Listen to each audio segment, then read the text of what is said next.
So I started my career actually in state government. I was super excited to have a job and just start my professional career, but kind of worked through programming and desktop support and moving into business analysis and things like that. Just lots of different areas across IT, different domains and roles. And just over the years, really enjoyed working in state government just because it has such a great mission. Love to be able to get up every day knowing that I'm serving the visitors and constituents and citizens of the state of Florida.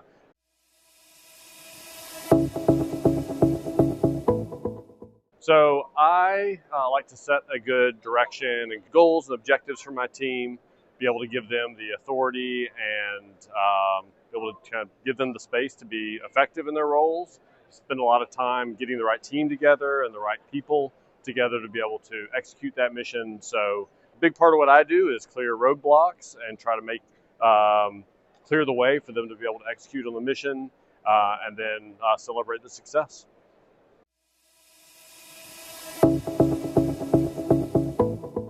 So, I mean, you could talk about quantum, you could talk about AI, but I would probably say planning has gotten a little different recently. So it used to be when I was CIO at DEP, develop a 5-year plan for modernization and new applications and things like that. And we could depend on that pretty well for forecasting needs and work.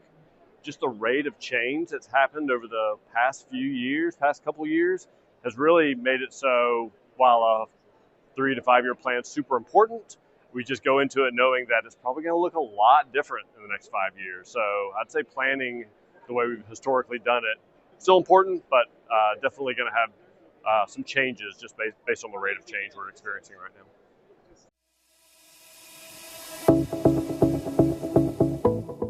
So generative AI is changing the way we develop code and maintain code. I would say the senior level developers and architects are becoming more and more valuable because they can effectuate a multiplier force as far as using generative AI to do coding.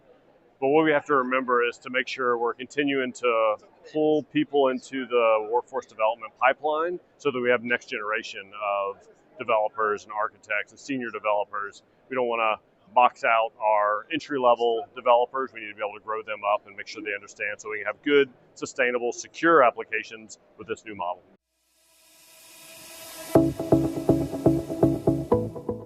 So we're focused on a few major initiatives around data-centric threat monitoring and threat intelligence, looking at ways that we can consolidate purchasing through the state, especially for software and service commodities, looking to rebuild our architecture rule and technical reference that's associated with that. It's also creating a data exchange or data service marketplace, so agencies can publish APIs and data services in a standardized format with expectations on how it's going to be used within applications across the enterprise. Not consolidating data, but basically surfacing that data where it exists in the agencies so we can have better data interoperability. Super important for the work we're doing today, and as we move into this generative AI and development with AI, be able to really make it so we can move faster and more predictably because we have a better understanding of the data.